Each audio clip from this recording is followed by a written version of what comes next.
अल्लाहु अकबर अल्लाहु अकबर अल्लाहु अकबर ला इलाहा इल्लल्लाह अल्लाहु अकबर वलिल्लाहिल हम्द अल्लाहु अकबर कबीरा वल्हम्दुलिल्लाहि कसीरा वसुब्हानल्लाहि बुक्रतन व असीला वसल्लल्लाहु अला सय्यिदिना मुहम्मद व अला आलिहि। इस दफ़ा एक साल के बाद फिर हमारी ईद के मौके के ऊपर मुलाकात हो रही है, तो आपने ईद की नमाज़ कहाँ पे अदा की? बिस्मिल्लाहिर्रहमानिर्रहीम। जी मियाँ साहब, आपने बिल्कुल ठीक फरमाया। आज पूरा एक साल हो चला है। आज हम फिर एक मरतबा इकट्ठे हुए हैं और ईद के इस खुशमुसरत मौके पर आपका शुक्रिया, आप तशरीफ़ लाए। जी, ईद की रूटीन इसी तरह हुआ करती है जिस तरह बिलअमूम मेरा ख्याल है ज़्यादातर बेशतर खसूसन लाहौर में रहने वाले लोगों की हुआ करती है। फजर की नमाज़ बहुत जल्द हो जाती है आजकल, तो उसके बाद जो है वो सोने का मतलब तो नहीं होती। फिर नमाज़ को अदा करने के बाद ईद की बंदा तैयारियों में लग जाता है। इसी तरह अल्लाह के फजल व करम से ईद की फजर की नमाज़ को अदा करने के बाद ईद के लिए तैयारियां जो हैं वो जारी सारी हुई। उसके बाद हम नमाज़ को अदा करने के लिए करीब ही हाफ़िज़ शामिल ही ज़हीर बरदर असगर का मरकज़ है और उन्होंने ही खिताबत और इमामत के फ़राइज़ अंजाम दिए। तो आज ईद की नमाज़ उन्हीं की इमामत में, उन्हीं की खिताबत में हमने अदा की है। 5:45 बजे के करीब नमाज़ को अदा किया। उसके बाद हम रूटीन में जिस तरह अमूमन पिछली ईदों में जो हमारे आम तौर पर रूटीन है, नमाज़ को अदा करने के बाद हम घर पे आए हैं।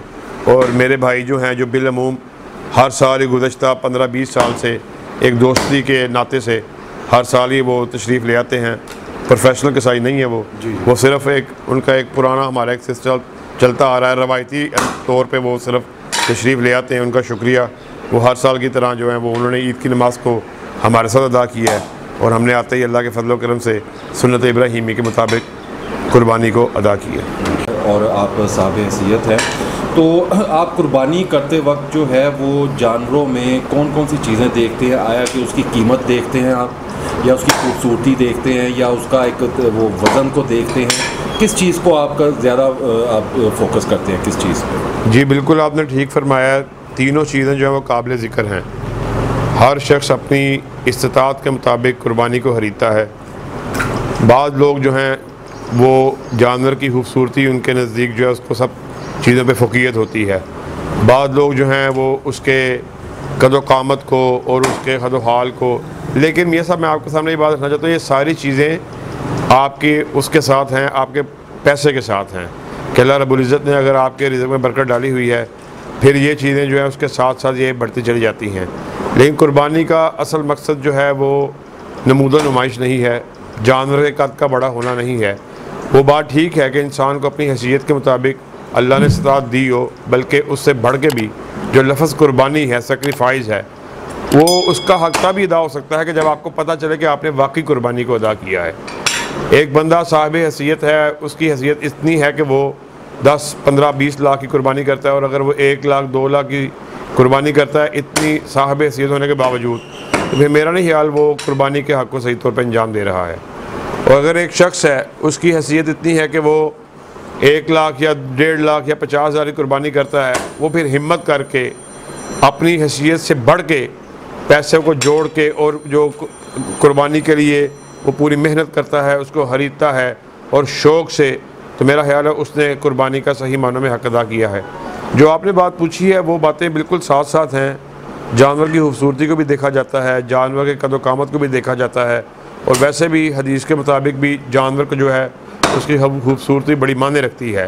नबी करीम सल्लल्लाहु अलैहि वसल्लम ने फरमाया कि जानवर को जो है, जो अल्लाह की राह में जो जिसको हमने कुर्बान करना है, उसके अच्छी तरह उसको टटोलना चाहिए, देखना चाहिए कि वो बेऐब हो, काना ना हो, उसके जो सींग है वो ना टूटे हों, उसके कान जो है वो कुतरे ना हो, वो ज़ख्मी ना हो, वो लंगड़ा के ना चलता हो। और भी जो दूसरी शराइत हैं कुर्बानी के सिलसिले में, उन सब शराइत को मद्देनज़र रखना चाहिए। तो ये सारी जो चीज़ें हैं, अगर इन शराइत पे पूरा उतरें तो वो लाजमी तौर पर जानवर जो है वो खूबसूरत से खूबसूरत होता चला जाता है। बिल्कुल दुरुस्त फरमाया आपने। अच्छा लामा साहब, मैंने ये देखा है कि आपके माशाल्लाह 2 बेटों ने जो है वो सुन्नत इब्राहिमी को अपने हाथ से जो है वो अदा किया है, जो जानवर के गले के ऊपर उन्होंने छुरी को फिराया है। आम तौर पर देखा जाता है कि जो वालिदैन होते हैं उनकी कोशिश ये होती है कि वो अपनी औलाद को कहते हैं कि भी आप इस तरह के कामों से थोड़ा पीछे रहें, कहीं आपको चोट ना लग जाए, छुरी ना लग जाए, क्योंकि छुरी बड़ी तेज़ होती है, या जानवर कहीं एकदम उठ ना जाए, या कहीं कोई ऐसा कोई हादसा ना हो जाए जिससे बच्चे को चोट लग जाए। लेकिन आपने उनको खुद जो है वो आगे किया कि जाके ये आप अमल को करें। जी जी, आपने बिल्कुल ठीक बात की है। असल बात यह है कि जानवर के गले पर जो छुरी को चलाना है, जब बच्चे इसी उम्र से इस बात को, इस अमल को अंजाम नहीं देंगे, उन्हें किस तरह पता चलेगा कि किस तरह वो जानवर जिसके ऊपर उन्होंने उसके गले पर छुरी को चलाया है वो किस तरह अल्लाह की राह में उसको कुर्बान किया गया है। और जो कुर्बानी का फ़लसफ़ा है, जब तक वो अपने हाथ से कुर्बानी को नहीं करेंगे, अगली मंजिलें, अगली बात उनको बाद में समझ आएगी कि उसके पीछे कॉन्सेप्ट क्या था, उसका मकसद क्या था, कुर्बानी का मफ़हूम क्या था। एक जानवर जिसको हम शौक़ से लेके आए, उसको हमने जितने भी दिन उसकी हम खिदमत कर सके हमने की, उसके साथ मोहब्बत, उनसियत को पैदा किया। अब उस मोहब्बत को, उस उन्स को, उस प्यार को उसी सूरत में कुर्बान, उसके फ़लसफ़े को समझ आ सकता है कि जब अपने हाथ से उसके गले पर छुरी को चलाया जाए। और हमारी तो अल्हम्दुलिल्लाह एक अरसा दराज से प्रैक्टिस मौजूद थी। मैं चाहता था कि बच्चों में भी ये चीज़ ट्रैवल करे, वो अपने हाथ से कुर्बानी को करें, उनके ज़हन में भी ये जज्बा, ये शौक़ पैदा हो कि जिस चीज़ से हमने चंद दिनों में मोहब्बत पैदा हुई है। और जो कुर्बानी का असल फ़लसफ़ा था, जो सुन्नत इब्राहिमी आज हम अदा कर रहे हैं, कि किस तरह आपने अपने बेटे के गले पर छुरी को चला दिया अल्लाह रब्बुल इज़्ज़त के हुक्म पर। मकसद क्या था? मकसद ये था अल्लाह की खुशनुदी को हासिल करना। अल्लाह का हुक्म आ गया, आपने फिर बेटे की मोहब्बत को नहीं देखा, आपने अपने अंदर उठने वाले जज्बात को, प्यार को नहीं देखा, आपने अल्लाह के हुक्म को पूरा करते हुए गले पर, अपने बेटे के गले पर छुरी को चला दिया। ये वो जज्बा तो बहरहाल बिल्कुल भी नहीं है कि हम इस बात को कहें कि सेम वही जज्बा है कि जिस तरह हज़रत इब्राहीम अलैहिस्सलाम ने अपने बेटे के गले पर छुरी को चलाया। लेकिन बहरहाल कुछ ना कुछ इस बात को समझाने के लिए ज़रूरी है कि जो बच्चे हैं आज के, जो नई नस्ल है, जो नौजवान हैं, उनको चाहिए कि वो अपने हाथों से जो है वो कुर्बानी, उसके गले पर छुरी को चलाएं। उनको पता हो कि जानवर किस तरह अल्लाह रब्बुल इज़्ज़त की राह में कुर्बान किया गया, कैसे उसका खून बहा है। वैसे बिलअमूम आपने देखा होगा, लोग अक्सर कसाई जो आते हैं, जो प्रोफेशनल होते हैं, उनसे वो छुरी को कहते हैं कि जी वही कसाई फेर दे, वो इस बात में इतना इंटरेस्ट लेते हैं कि वो अपने वो जानवर के गले पर खुद को छुरी को चलाएँ। हालाँकि चाहिए ये कि जो भी शख्स कुर्बानी को करे, और ये नबी करीम सल्लल्लाहु अलैहि वसल्लम की सुन्नत भी है कि आप सल्लल्लाहु अलैहि वसल्लम ने एक मरतबा 100 के करीब जानवरों को ज़िबा किया, 30 के करीब जानवरों पर आपने ख़ुद छुरी को चलाया, और 70 जानवरों पर हज़रत अली रज़ी अल्लाह तआला अन्हु ने छुरी को चलाया। तो चाहिए ये कि जब भी कुर्बानी का मौका आए, हम अपने जानवरों के गले पर खुद छुरी को चलाएँ। अल्लामा साहब, अभी आपने इस गुफ्तगू में जो है सुन्नत इब्राहिमी के हवाले से आपने जो है ज़िक्र किया कि आपने उसको जो है फ़ॉलो किया है, लेकिन असल जो चीज़ है कि उस वक्त एक बाप ने अपनी मोहब्बत को एक साइड पे रख के सिर्फ अल्लाह के हुक्म को सामने रखते हुए जो अपने बेटे के गले पे छुरी फैलाने की नीयत कर ली थी, कि उस बेटे का क्या जज्बा होगा, क्या प्यार होगा कि जिसने फ़ौरन अपने बाप के बात पे लब्बैक बोला और अपनी गर्दन को आगे कर रख दिया। आप इस जज्बे को और इस कॉन्सेप्ट को किस तरीके से देखते हैं? ये आपने बिल्कुल ठीक बात की। वो तो अंबिया थे, बड़ी अल्लाह की बरगज़ीदा शख्सियात थी, अल्लाह के महबूब तरीन नबी थे, और नबियों के हाब आपको पता हुज्जत होते हैं। सारा वाक़या आपने कई दफ़ा सुना होगा कि किस तरह हज़रत इब्राहीम अलैहिस्सलाम, उनकी ये कुर्बानी से पहले भी जब हज़रत इस्माइल की पैदाइश का वाक़या, जब उनके दिल में मोहब्बत पैदा हुई, तो कुरान मजीद में अल्लाह रब्बुल इज़्ज़त ने पूरे वाक़े को नकल किया है कि किस तरह आपको हुक्म हुआ कि अपने बच्चों को वादी गैर ज़ी ज़रअ में छोड़ आया जाए। आपने बिल्कुल अल्लाह की हुक्म अदूली नहीं की, अपने प्यार को अल्लाह की मोहब्बत पर कुर्बान कर दिया। अपने बच्चे को अपनी बेगम के हमरा एक गैर आबाद बिल्कुल वीराने में छोड़ा, जहाँ पे दूर दूर तक कोई पानी का, कोई जरहेज़ी का, किसी किस्म का नामो निशान नहीं था। फिर जब बच्चा बड़ा हुआ, आपके दिल में बच्चे को बड़े होकर भागते खेलते हुए आपने देखा, आपके दिल में फिर एक मरतबा मोहब्बत जागी। मगर अल्लाह रब्बुल इज़्ज़त ने वहीं पर आपकी मोहब्बत का एक मरतबा फिर इम्तहान लिया। आपको ख्वाब में इस बात की हुक्म दिया गया कि अपने बेटे के गले पर छुरी को चलाओ। और आपने जिस तरह कहा कि वो बेटा क्या जज्बा था, उनके जज्बे की और उनकी जो है वो किस तरह बात की जाए, उनकी कुर्बानी की मिसाल उसकी नज़ीर नहीं मिलती। कुरान मजीद ने इस बात को लिखा है कि हज़रत इब्राहीम के आप और मैं लोग, जो आप हैं और मैं और हमारे जितने नाज़रीन हैं और देखने वाले हैं, या और जितने भी मुसलमान पूरी दुनिया में रहते हैं, हम लोगों ने इस्लाम को कबूल किया, पैदाइशी तौर पर कबूल किया। एसी के अंदर हम पैदा हुए, एसी के अंदर नहीं भी पैदा हुए, गुरबत में पैदा हुए, आसाइशों में हमारी माँ ने हमको पाला, चाहे गरीब थी चाहे अमीर थी, उसने हमें हर मुमकिन कोशिश की, हमें आसाइशें मुहैया की। हम इस्लाम लेके आए हैं बड़ी आसाइशों में। वो बाप और बेटा, उनकी क्या मिसाल दी जाए कि वो कैसे इस्लाम को लेके आ रहे हैं। कुरान मजीद कह रहा है कि इस्लाम के लाने की कैफियत को देखें। बाप अपने बेटे के गले पर छुरी को चला रहा है और बेटा अपने आप को अपने बाप के हाथों ज़बह करवा रहा है। वो ऐसी हालत में इस्लाम को लेके आए हैं। और दूसरी बात जो आपने कही कि इस सुन्नत इब्राहीमी को अदा करने का जो मकसद है, वो मकसद क्या था? असल बात यह है कि मकसद ये कोई कुर्बानी जो है, कुरान मजीद में अल्लाह रब्बुल इज़्ज़त ने फरमाया, मुझे आपका गोश्त, आपका बहाया हुआ खून नहीं पहुँचता, मैं आपके दिलों में पैदा होने वाले जज्बे को, तकवे को देखता हूँ। वो जज्बा क्या है, वो तकवा क्या है? वो जज्बा ये है, वो तकवा ये है कि आज हम अल्लाह रब्बुल इज़्ज़त की रज़ा की खातिर, उनकी खुशनुदी की खातिर सुन्नत इब्राहीमी को अदा करते हुए इस जानवर को अल्लाह के रास्ते में कुर्बान कर रहे हैं।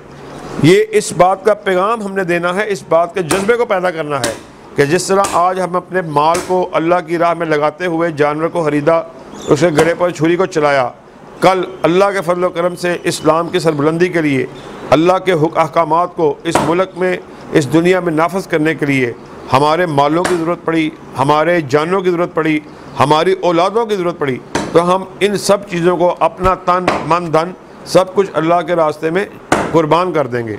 और साथ एक और जज्बा, एक और मकसद, एक और जो कुर्बानी की गर्ज़ व गायत थी, वो ये थी, हमने न सिर्फ कुर्बानी के गले पर छुरी को नहीं चलाना, हमने अपनी ख्वाहिशात के गले पर छुरी को चलाना है, हमने हसद पर गोली को चलाना है, हमने झूठ पर छुरी को चलाना है, हमने गीबत को छुरी को चलाना है, हमने जितनी भी बुराइयां जो आपकी नफसानी और आपकी ख्वाहिशात हैं, जो आपको इस्लाम से दूर ले जाती हैं, जो आपको अल्लाह रब्बुल इज़्ज़त के अहकामात से दूर ले जाती हैं, हमने उन सब ख्वाहिशात पर असल में उनके गले पर छुरी को चलाना है। अगर ये जज्बे हमारे अंदर पैदा हो गए कि अल्लाह की रज़ा की खातिर हमने इस जज्बे को पैदा किया, हमारा तन मन धन अल्लाह के लिए है, हमारी जो छुरी आज चली है इख्तलाफात के हाथ में पर चली है, भाईचारे को बढ़ाने के लिए चली है, नफ़रतों को ख़त्म करने के लिए चली है, झूठ गीबत हसद इन सब बुराइयों को ख़त्म करने के लिए चली है, फिर तो ये बात है हम अपने मकसद में कामयाब हो गए। और अल्लाह इंशाअल्लाह हमें जो हमारे जो कुर्बानी के बारे में अजर सवाब है उसे हमें ज़रूर फैज़िया फरमाएंगे। और अगर हमारी कुर्बानी सिर्फ दिखावे की है कि मैंने 50,000 का बकरा ले लिया, 60,000 का बकरा ले लिया, 2 लाख का ऊँट ले लिया, 5 लाख का ऊँट ले लिया, 4 लाख का बैल कर दिया, फिर अल्लाह रब्बुल इज़्ज़त के हाँ ना उसको आपके खून की ज़रूरत है, ना आपके गोश्त की ज़रूरत है, उसके पास सिर्फ आपके दिल का तकवा, आपकी नीयत, आपका जज्बा है, वो उसको देखता है। जो अगर आपके अंदर सही जरूर पैदा हो गया तो समझे आप कामयाब हो गए, वगरना आप नाकाम हैं। माशाल्लाह माशाल्लाह। अच्छा अल्लामा साहब, मुझे ये बताएं कि माशाल्लाह यहाँ आपके सामने गोश्त भी पड़ा हुआ है, तो उसको देख के मेरे जहन में एक सवाल आया कि जानवर का, यानी कि अगर आप बकरे की कुर्बानी दे रहे हैं तो बकरे की कौन सा हिस्सा, कौन सी बोटी आपको ज़्यादा पसंद है कि आप घर में फरमाइश करते हैं कि इस हिस्से को लेकर ये वाला सानल बनाएं और मुझे जो है वो खाने। असल बात यह है कि जो बात अब इसमें अब अपनी तारीफ़ की, उसमें वो बात मैं करना नहीं चाहता। अल्लाह का फ़ज़ल, अल्लाह की रहमत है, अल्हम्दुलिल्लाह सारा साल ही अल्लाह का एहसान है। अल्लाह अपने एहसान को जारी और सारी रखे, हमारी दुआ है। अल्हम्दुलिल्लाह आप भी, हम भी और हमारे जो जितने भी दीगर दोस्त हैं और बेशतर लोग जो हम सारा साल ही कुर्बानी के गोश्त को खाने वाले हैं, जो शौक़ और बड़े रग़बत के साथ हमारे कुर्बानी का जो हमारा एक मामूल है, दस्तूर है, वो ये होता है कि जो नबी करीम सल्लल्लाहु अलैहि वसल्लम की जो सुन्नत है उसको अदा कर दिया जाए। हमारी यही ख्वाहिश होती है कि जो हमने उस दिन का आगाज़, जिसमें खाने का आगाज़ करना है, वो बकरे के जो कलेजी है उसके साथ हम उसको अपने रोज़े को जो है अफ्तार किया जाए। बाकी जो आपने बात की है, जो बाकी अज़ा हैं, जो उसकी वो रान है या उसकी दस्ती है या उसकी कमर का गोश्त है या गर्दन का गोश्त है, वो अल्हम्दुलिल्लाह सारा साल खाया जाता है। कोई इस तरह का वो नहीं होता कि जी आज कुर्बानी की है तो जी ख़ास तौर पे ये चीज़ बनाई जाए। बस यही होती है रग़बत कि जो सुन्नत है उसके मुताबिक कुर्बानी हो जाए उसके मुताबिक जो है उसको अदा कर दिया जाए।